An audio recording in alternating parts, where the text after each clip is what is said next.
Okay, good evening, everybody, and welcome to the CW portion of the Tech Net. I'll do the best I can to try to answer any questions. I'm no expert, that's for sure. We're talking about international Morse code, and there's other ones. There are also the Continental Code or the American Morse code that was used with the railroad. A little story I had this year when I was in Korea in the military. I'm studying for my general, want to get on the air and use it, and I found I couldn't copy any code. I was just baffled. I couldn't copy anything. Turns out it was Wabun, I think is the way you pronounce it. It's the Japanese language in Morse code. I didn't even realize they had one. But when I called CQ, they would answer me in international Morse code. And that's the other nice thing about it is you can talk to people who don't speak English, but they know international Morse code, and you can get the message through to just about anybody in the world that's into Morse code anyway. Let me see. It's a continuous wave as opposed to a damped wave. A damped wave was what was used when you had spark gap transmitters. And my CW note makes no sound over the radio. Your radio actually uses a beat frequency to make the sound come out of your radio. I'm just turning my radio on and off, and I hear my side tone, but actually the signal going across the airwaves doesn't make a sound. Your radio makes a sound here. And it only uses 250 hertz bandwidth, so it's very efficient. You put all your power into that narrow little bandwidth. That's why 100 watts is equivalent to a kilowatt on sideband. It's really nice to use QRP power in CW, and it's amazing how far a few microwatts will go. All right, get my timer going here so I don't time out the repeater. But CW is a language. If you're into music, if you play a musical instrument or drums or whatever it might be, you might be able to pick up the international Morse code a lot easier because there's a rhythm to it. And once it's learned, if you don't use it, you're going to lose it. So get on the air and use it. It's the original digital mode. It's an on or off signal, so it can be reproduced in ones and zeros on the computer, which makes it kind of hard because you must be super accurate to decode it, which is going to be the next thing we're going to talk about here. Let me see how to get to the next slide here.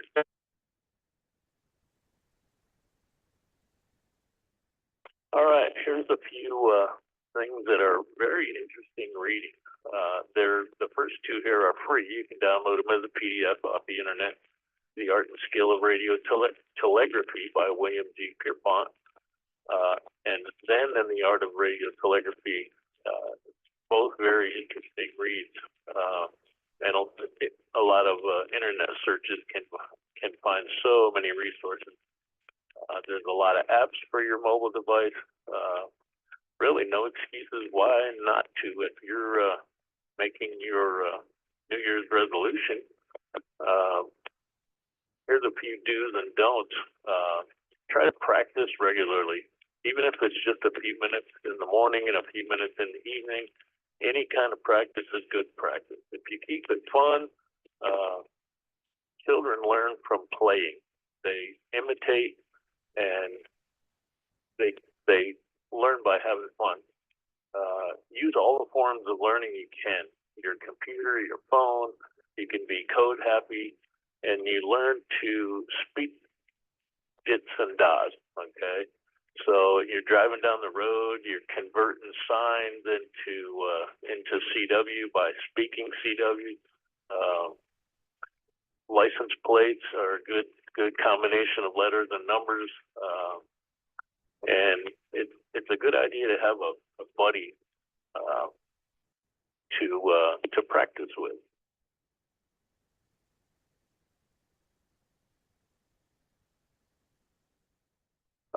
I'm hoping to get a few folks together. If there's some dedicated individuals that really want to practice, maybe we'll get on 40 meters and see what we can do.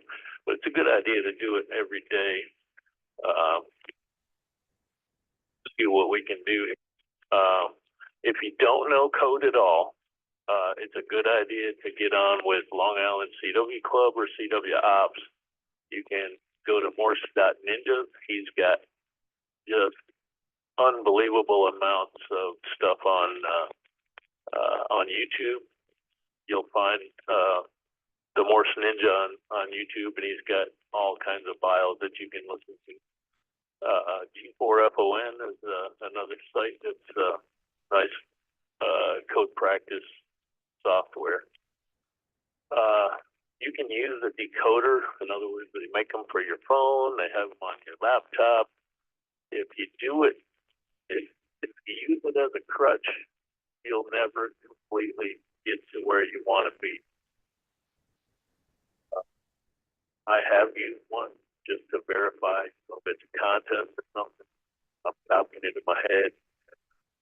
Look over and make sure I copied what I thought I did. But if you can make a decoder, decode is what we call it.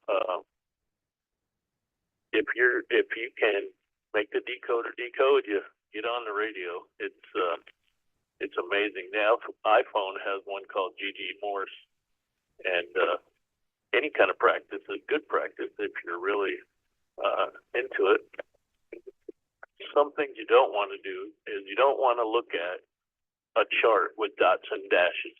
It makes you have two lookup tables.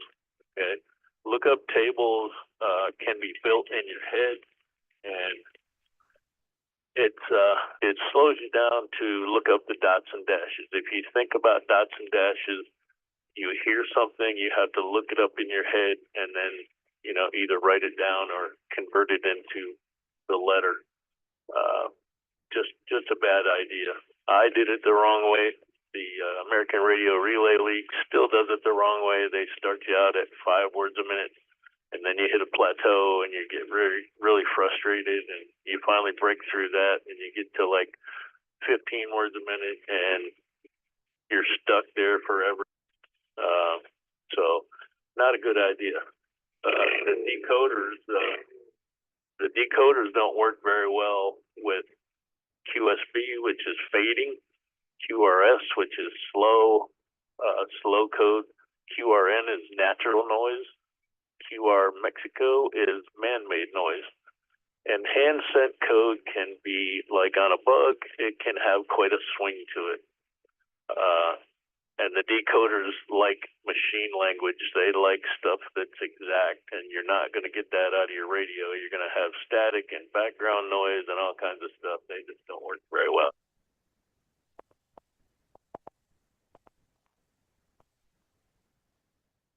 There are many different devices to make CW. Straight keys can be homemade.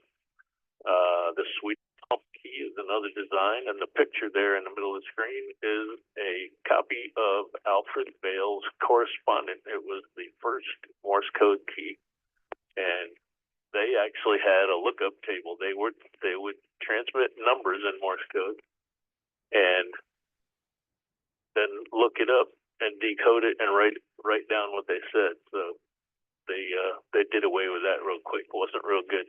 The side swiper or the cootie can be homemade out of a hacksaw blade, and a lot of fun to use. I use a cootie key here. I'll stick it up to the camera here in a minute, and I'll show you what it looks like. A bug is a device made by Vibraplex. That's why they call them a bug, because their logo has a bug on it. Handset CW is like a fingerprint. You can tell who somebody is by the way they form their characters on the radio. You can recognize their fist. It's almost like a fingerprint. Some are easy to copy, some not so much. Bugs can have a banana boat swing is what they call it, and long DAs and short dits. And The Straight Key Century Club is a great place to start out. Great guys on there. They will slow down and help you out, and they even have an SKCC web page, which is sort of like a little chat page where you can go there and set up a schedule with somebody. Lots of awards you can work on. You can do Straight Key night on the 1st of January every year. Kind of an old thing that started New Year's Eve a long time ago. The only thing you need to know the code, 26 letters, 10 numbers, the period, which is da da da da da, slant bar, which is shaving a haircut, da da da da da, the comma, it's a comma, da da da da da da, and the question mark, which sounds like a question, did it da da did it? That's only 40 things to learn. Not too bad. K6KPH is an interesting station out on the West Coast. It's on Point Reyes. And it is an old Marconi station. It was handed over from one company to another as they passed it back and forth, but they used to transmit messages in CW over the radio to the ships at sea, and they would charge by the letter. So the faster you went, the more money you made because they paid you by the letter also. Very interesting station. The Alex Anderson alternator in Sweden comes on the air a couple of times. It's a 200 kilowatt transmitter on 17.2 kilohertz. That is long wave. Built in 1904 by General Electric, and the call sign is SAQ. You can watch that on YouTube. They have it recorded there. It's in Grimeton, Sweden, and antennas are absolutely monsters. I sincerely hope to stir up some interest in CW. It's fun. It's really fun when you get to the point where you can listen to the radio from the other room while you're making a cup of coffee and or making your breakfast. You can sit on one frequency and hear people check in and all kinds of stuff. Hope to get a gathering of the Willie on 40 meters maybe, or whatever frequency will work. If you're interested, please contact me and we'll see what we can set up. I'll be your code buddy if you need, and we'll go as slow as we need to. Use my transmitter, turning it on and off in ways to print on the other operator's brain because the CW makes no sound. I think of it kind of like texting. Almost everything is abbreviated or shortened. I say, good evening, da-da-dit, G-E. It's just one of my passions, and I've learned to love CW. And there's a lot of people that are finding out that they're the same way. And that's about it. Any questions for me now? AE5II. Many thanks, Kelly, for that awesome presentation on CW tonight. This is K5LK Net Control on the W5LCR linked repeater system on the Crossroads Ham Radio Club. This is Tech Net number 14.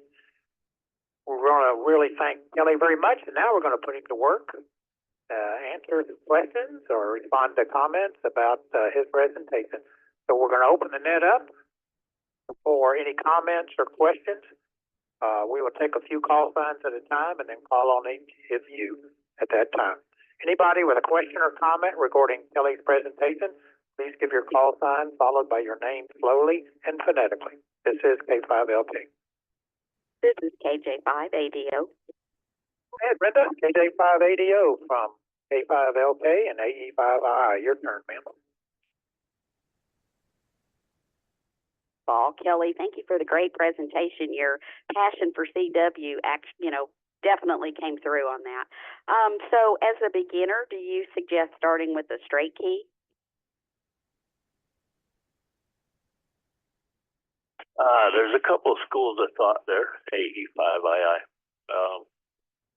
If you start with a straight key, you will learn to form the characters.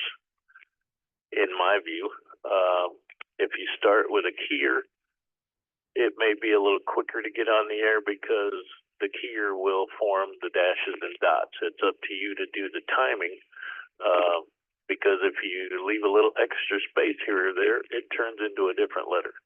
All right, thank you for that, KJ5ADO. All right, good start to the questions and comments. Again, this is K5LK with Tech Net number 14 and Kelly's presentation on for the love of CW tonight. Awesome presentation. Let's hit the comments and questions. Please come with your call sign and your name, please. 5 HBF. This is Darren Seeley. Go ahead there, Mr. Netlonger. Thank you a lot for your help tonight. Hey, no problem, Bill. Yeah, Kelly, okay, for like the really novice, when you say keyer versus a straight key, and keyer will form the letters for you, are you talking about a paddle, or is that something different? No, when I say a keyer, I mean an electronic chip that's in your radio. The paddle hooks to the radio, and one side is dashes, and the other side is dots, or dits and dots. The keyer in the radio, it doesn't have to be in the radio. You could have an external keyer. Some of the older radios didn't have keyers in them. You had to have an external keyer. But the paddles is part of the whole operation. But I have some paddles, but all my paddles are the contacts are shorted together. So I have basically like two straight keys back to back, and that's what I use for as a cootie key. Let me show you. Let me show you my green marble cootie key here. That right there is a W1 Sugar Fox radio, W1 SFR, and this is serial number 18. And that is a cootie key. Let me make sure I don't have my break-in on. All right. And it is, I don't know, can you hear that? Yeah, I heard it. So, okay, I got I understand the keyer now, the electronic keyer versus a paddle. When you say, one paddle does dots and the other one does DAs, but that is up to you for how long you hold each one down, correct? So one's a dot and you hold the other one down for a dash, is that correct? Actually, this one is a cootie key, but it would, if you have your keyer in your radio hooked to a paddle, then when you hold one side down, it goes da da da da da at whatever speed you have your radio set to, and you hold in your thumb would be the dits, dit. But mine is manual. A cootie key is all manual code. So 7 3s would be.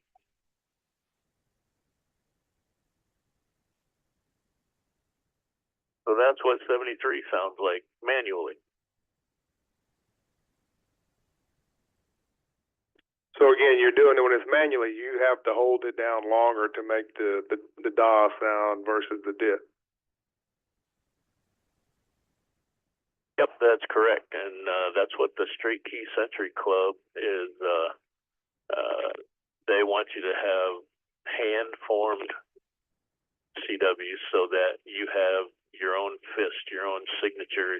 You make your own sound by the way that you construct your characters from the individual elements of the character. So an A would have a dit and a da. Those are each elements of the character, and then there's a space in between, and a dit is one space. So the space is one dit long, and then the da is 3 times as long as the dit. So hopefully that fills in some blanks. Go ahead.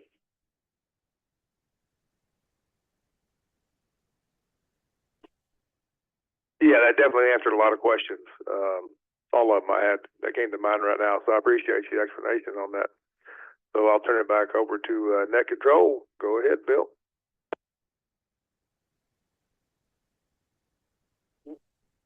It's K5LK and Net Control for Tech Net number 14 tonight. Jim, I've been looking at you on Zoom. I think you're ready to have some comments for us. Go ahead, AE5EG from K5LK. right, good discussion and comments. This is K5LK Net Control for Tech Net number 14. Main topic for the Love is CW by Mr. Kelly, AE5II. Questions or comments, please come now. W5ITZ, Bill from Ganado. Got W5ITZ, and I think there's another state that may have doubled with him. Who's the other state, please? Romeo 5, Echo India Delta, Reed.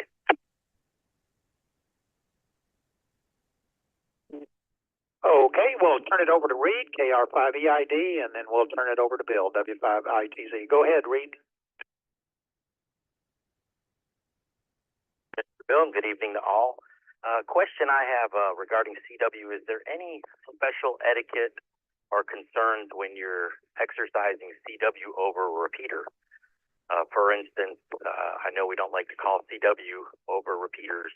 Is that something you stray away from as well, or are there any other things that I would just be immune to knowing at this point? KR5, EID, back in that over. Go ahead, Kelly, you want to answer that? If not, somebody else could chime in. Well, I think it's frowned on generally, but there are probably in a situation that like we're using where there's many repeaters. It's a little slower than speaking, of course, and would take more time, but I think there's a lot of people who wouldn't want to listen to it.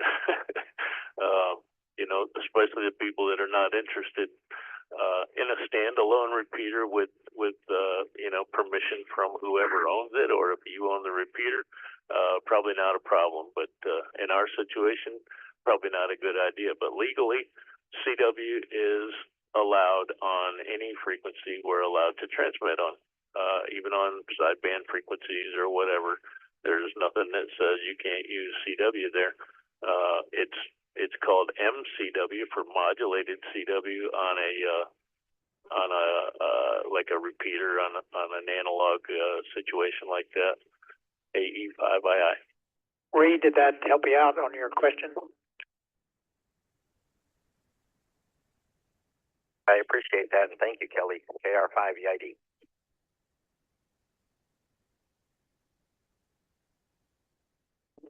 Okay, before we go to Bill, W5ITZ, if you don't mind, we have a question in the chat from W5PRI.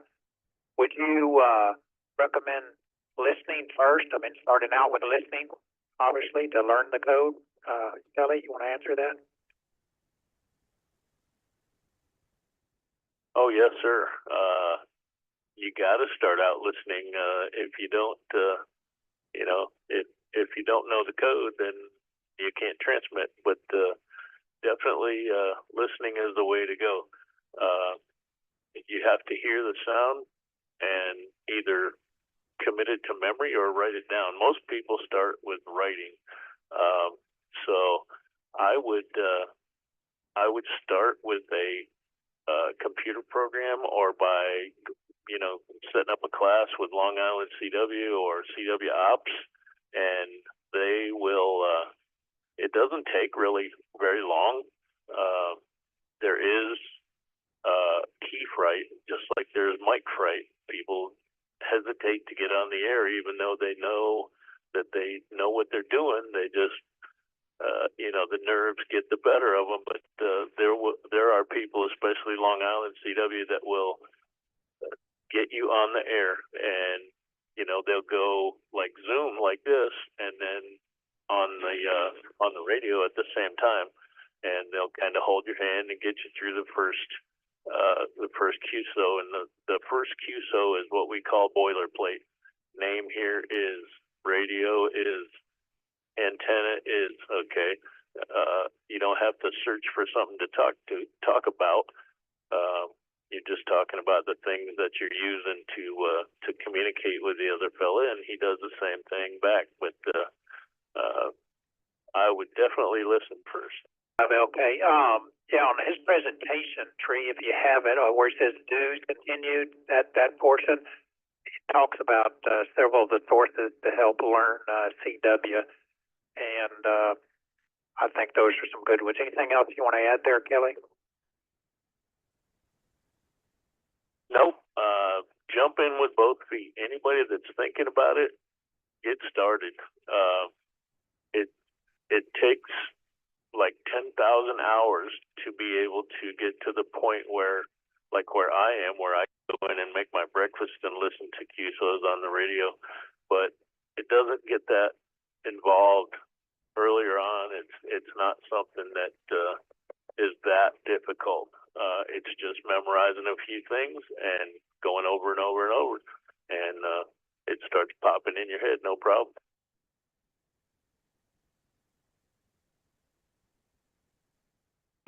Okay, thank you. Sorry about the delay there, Mr. Bill. W5ITZ, your turn. Go ahead, sir.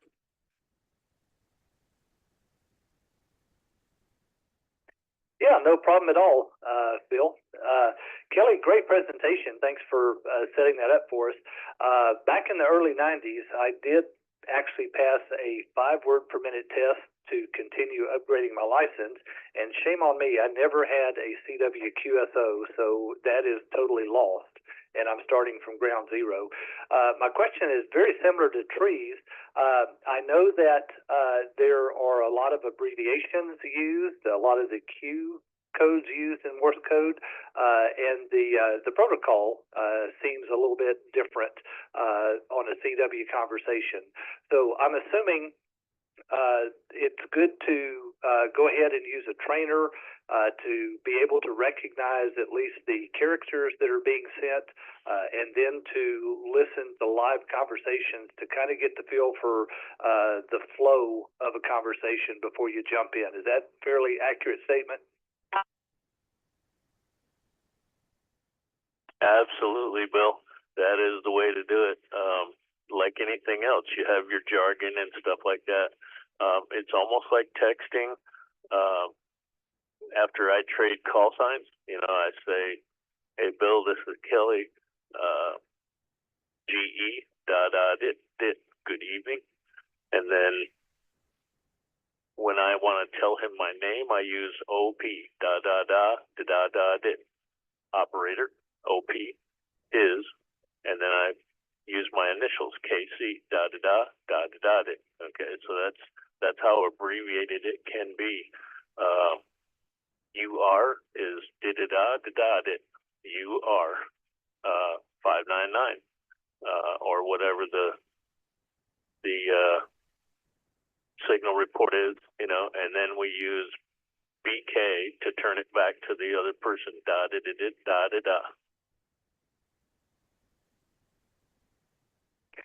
Yeah, very good. So it just sounds like learning a little different protocol than what we would typically do in a voice conversation where we talk about anything and nothing at the same time. Yeah, exactly. And most people, that's all they do is, name here is, and they spell it all out, until you get to a point where when I do Parks on the Air, it's a very short exchange, but hoping somebody gets excited about it and joins me in this CW world. AE5II. All right, Kelly. Well, thank you very much for the reply. And again, I've enjoyed the presentation so far. W5ITZ, back to net control.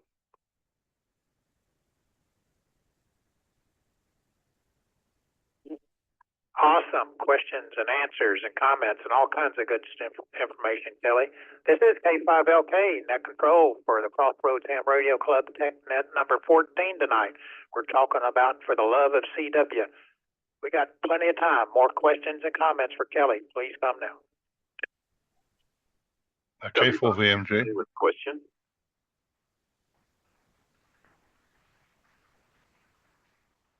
I would have won that bet easily. It would be the next one. Go ahead, Joe. Good evening, buddy.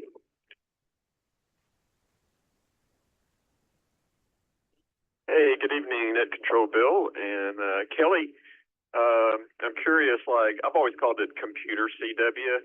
So especially during events like Field Day, is it frowned on? Is it okay if you want to run a contest, particularly Field Day, and just use your keyboard and use a little assistance, and including the logging and everything, computer CW? It'd be is that frowned on, or do people just accept it or not care? Just curious. No, Joe, it's not really frowned on. You know, whatever gets you through the night, I guess. A lot of it sounds like computer, but like I'm looking at my 7300 right now, and I have what do you call them? Macros, little buttons on the screen which are pre-canned information like my call sign. I just tap that button and it sends my call sign. So most people use a memory keyer, or the radio has you know, pre-canned stuff in there. You just add your call sign or whatever, like call in CQ, the signal report UR599, and another one says thank you 73 dit, and those are all just memory keyer locations, and most people use those keyers, especially in contests, and then they have their paddles or whatever sitting there to answer any questions or fill in any blanks that might not be in their little canned messages though.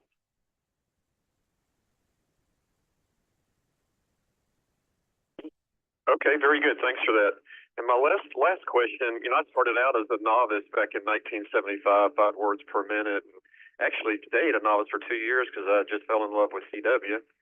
And of course, as you probably remember or know, that was the only mode we could operate. And well, here's my question for you. I remember when I was talking to somebody, if you kind of ran out of something to say, we would just send da da da da da da da da da da. It was kind of like what I call stalling. Do they still do that? Yeah, actually, that's kind of a pet peeve of mine. I hear people do that, and it just like, okay, let's move along. You know, it'll kind of shorten the QSO. And the other thing is I can tell when somebody is, especially now using Parks on the Air. You should, to avoid that da da da da da, which is BT. It's a procedural. To avoid that, you should probably write down a few things to fill in the pregnant pauses. But I can tell when somebody's using a decoder, or there's a new radio, I think it's called an MMX or something like that, a little QRP radio, and it's all keyboard canned stuff. And I'm not sure if those are good or not. I never really confirmed somebody using one of those, but a decoder on your phone is terrible. People will ask you, you know, again, and you're sending your call sign over and over and over, and you know they can hear you. I got him as a 5'9", and he's, you know, when I finally break through and he copies what I send. He sends me back, oh, you're 599. Well, how can you be 599 and you can't tell what I'm saying? You know, it's just, I turn the big knob in those situations.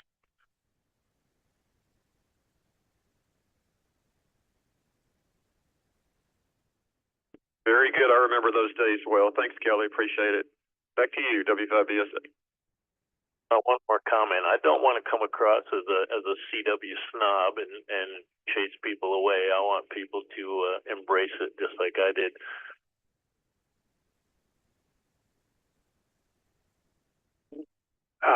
Good comment, Kelly.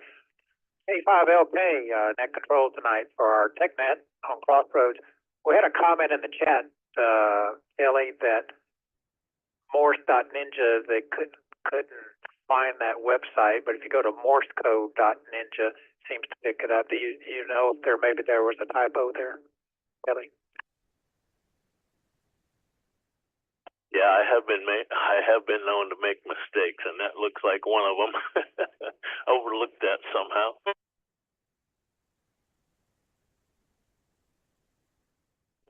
Okay, well, that's no big deal, man. That is awesome. Just wanted to bring that up.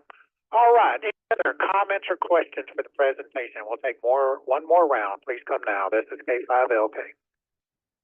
K4VMG. Hello, John. Good evening. Go ahead. Yeah, good evening, Bill. Thank you very much for doing the net, and also thank you to Kelly for an excellent presentation. I would totally echo what he said about the fist being recognized.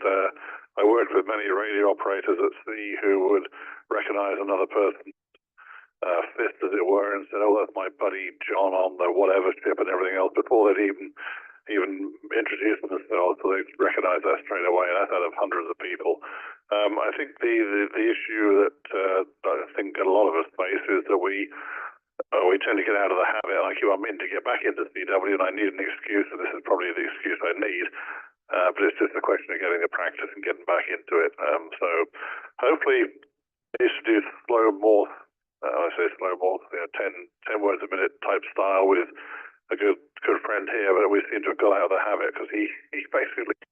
He was standing out of his garage and it was too cold in the winter and too hot in the summer, so we only had a very limited period here in Texas. But yeah, I'd be very keen to indulge in some rudimentary morphs on an evening sometime on 40 meters. It would be a great opportunity. But Kelly, thank you very much for the presentation.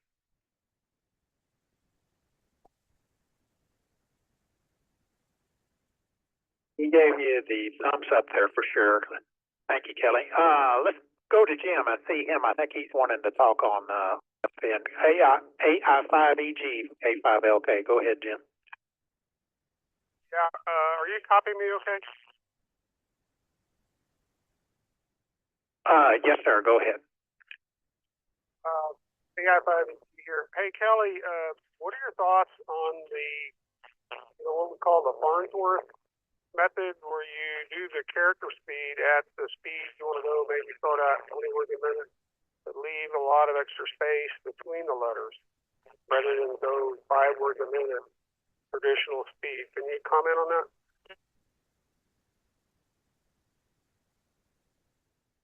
Yes, sir. That is a good idea, and I probably should have put that into the presentation, but Farnsworth is to put bigger spaces in between your words, or in between your letters. Makes it a little bit easier for new guys to start. My suggestion is, if you're just getting started and you want to practice on your own, you're not going to go to Long Island CW or CW Ops or whatever. I would use your maybe that G4FON software, whatever program you're using to copy. Put bigger spaces in between your letters. It makes them easier to copy. We also do what they call Farnsworth, and that's to put set your letter speed at like 18 words a minute. That'll help you speed up later. You'll be past the plateaus, and put 18 word a minute character speed, and then put bigger spaces in between the letters. And then later on, when you're starting to do words, put bigger spaces in between your words so that you can start copying like 3 letters together. I think they call them trigrams. You're practicing 3 letters like the THE, da, did, and you hear that as one word when you do that. So that's my suggestion. Over.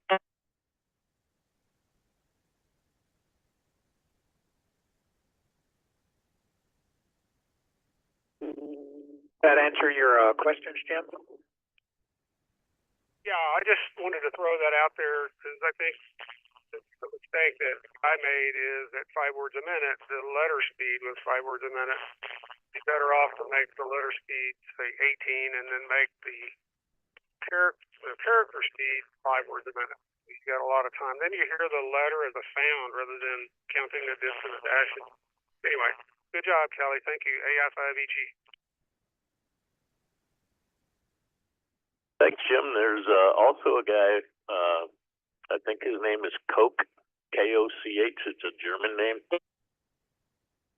And he was a kind of a scientist in World War II. He would take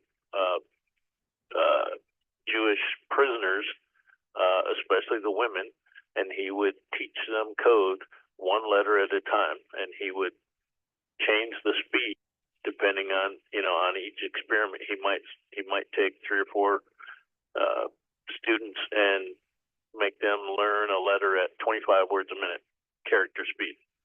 And they would get like one letter. And as soon as they got that letter, every time they would put in another letter, both letters at 25 words a minute or 28 words a minute, whatever he wanted them to do. And they would learn that very quickly and come up to speed, operational speed to actually get on the radio very quickly like that.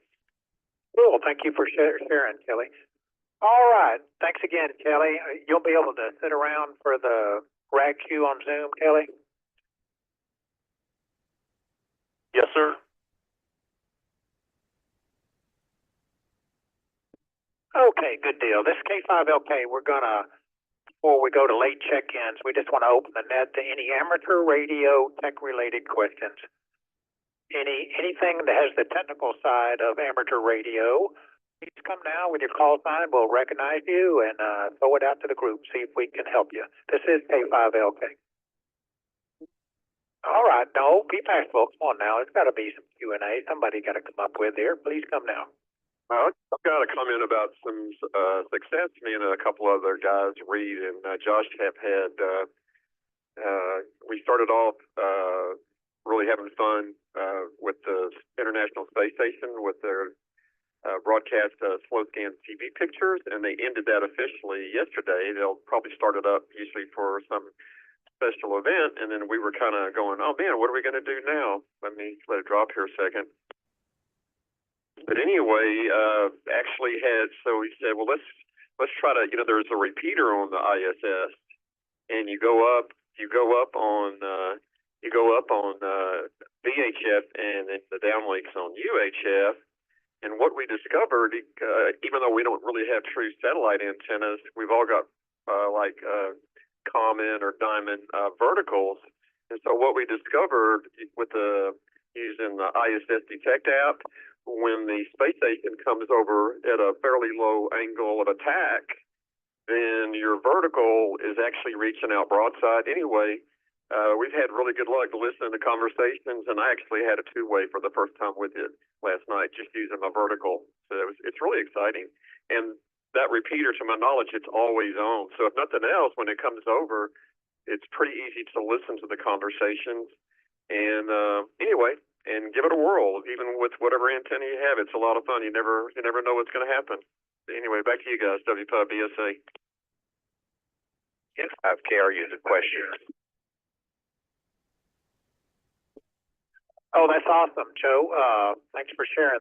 Mike, good evening. Welcome to the net. N5KRU, K5LK, and the Tech Net number 14. Go ahead.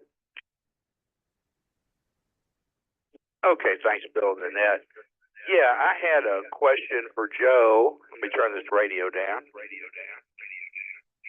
And I was following along last night, and I wonder, what am I actually listening for when you're on the downlink? You should actually hear hams giving their call sign and trying to make just a short QSO, like they'll say W5 BSA, and some of the guys are into what they call grid square hunting.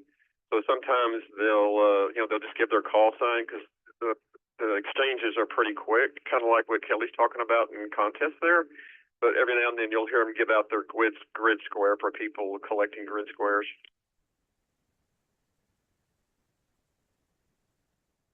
Okay, fair enough. Yeah, I heard you actually on there. Glad to have you, Mike. I think this is your first Tech Net. I think we have several folks on here tonight. This is our first Tech Net. So many thanks to the club and the repeater network. This is awesome. We hope to enhance it this year with a lot more activities. Okay, before closing the net, we want everyone an opportunity to get checked in. Darren, you ready over there, I guess? If you have not already checked in through the early check-in, Zoom or NetLogger, and now is your opportunity to do so. Please give your call sign slowly and phonetically twice. This is K5LK. Hello, Charlie 7, Juliet, Charlie Victor.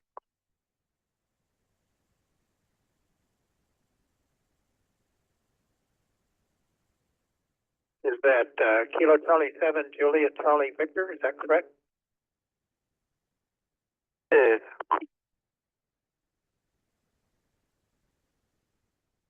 Gotcha, thank you. Any other late check-ins before we close the net? Alrighty, does anybody else have any comments or questions before we shut down the RF portion of the net? Please come down.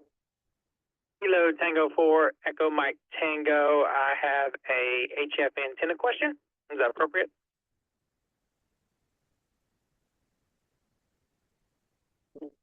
Absolutely. Go ahead and go with your question. I believe it's Temple. Good evening. That is correct. It's Temple KT4 EMT. I bought a affordable starter radio that I could afford. It has a really good internal tuner. I have a disc cone antenna that's supposed to be resident from 25 to like 1300. I was wondering if I hooked that up to the radio, if that would transmit and receive decently enough to like get something more permanent better. Does that make sense? Give us a little more information about your radio. I am somewhat familiar with the discone antennas. They've been out a long time. They are wide band, but as far as transmitting, maybe a different story. What type of transmitter do you have there, Temple? Sure. I have a Zygu G90 that I bought because it has a really good internal tuner and knew my antenna knowledge wasn't where it needs to be. So that's what I started out with, and I was going to try that if that would be appropriate, or if I wouldn't be able to hear back good enough.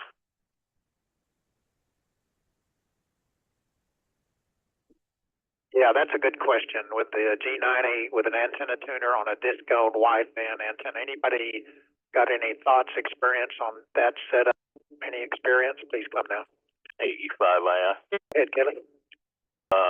Pretty sure the G90 doesn't go to 1.2 gig, but what's the lower end of that? Was that like 29 megahertz on that on the discone for the lower end? So the discone on the lower end is resonant at 25.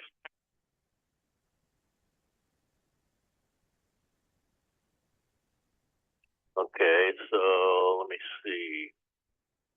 Won't go down to, what is it, 12, I think, is 24 megahertz, right? So you may be able to use it on 10 meters if your license lets you go there. Yeah, I guess you could, you might be able to use it on 10 meters, all right? KB5 PBM with a comment. Go ahead, Rob. Yeah, I was gonna throw this in there. I have two discone antennas that I use, and normally they're from like 29 megahertz and above. They're really not made for HF, and they're unity gain. One of the discone antennas, the SWR, is not so good throughout the 2 meter full 40 band. So it just depends on the discone and its resonance. You probably want to sweep it and find out which bands are available to you. But normally discone antennas are for like 29 megahertz and above. And they're unity gain. They don't have much gain. So that's just what I've learned from the two discone antennas that I use here at the house. KB5 PBM, back to it.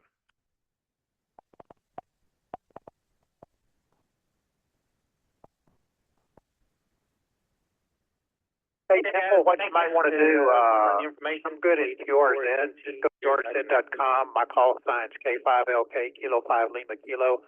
Send me an email and we'll get you some more help, or maybe get on a Zoom session with you one day and kind of talk through it a little more. I would be a little hesitant about transmitting to you, really, feel comfortable that, you can do that, and be very specific on the band that you may want to use for that radio. Receiving's not an issue, but transmitting could be.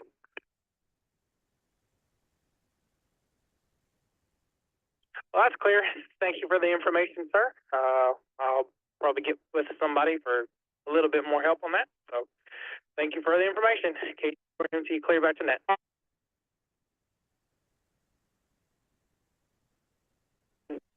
Just FYI. Okay, we'll go ahead and close the the net. It's the top of the hour here. I'd like to thank everyone that participated in tonight's Tech Net number 14.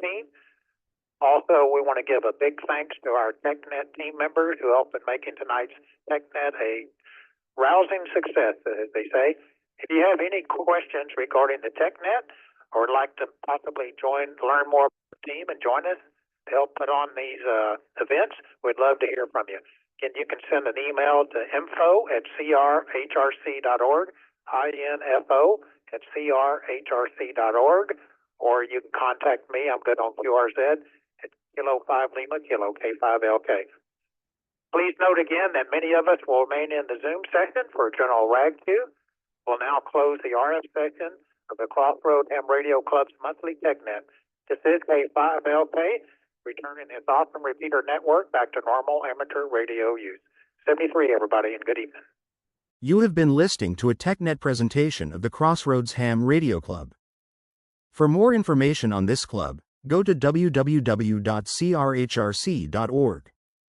For information on upcoming TechNets, go to technet.crhrc.org.